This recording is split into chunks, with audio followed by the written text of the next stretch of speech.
So you got a big number. Okay, that's a good thing actually.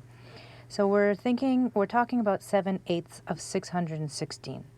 Well, you know that 8/8 is a whole. It's one whole, which is 616, and it's cut up into 8 parts.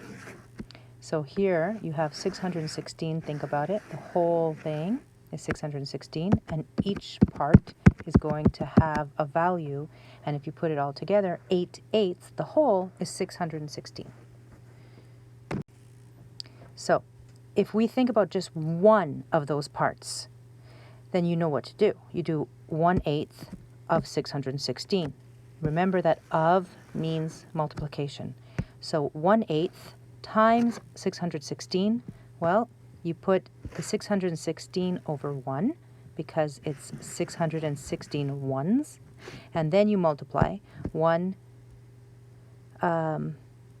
616 divided by 8, right, is over here. You do your long division, and you'll find out that 1/8 of 616 equals 77. So what that looks like, if you were to draw it out, is that here's your 216 cut up into 8 parts, and in each part there are 77. So 1/8 of 616 is 77, but you want to know what 7/8 is.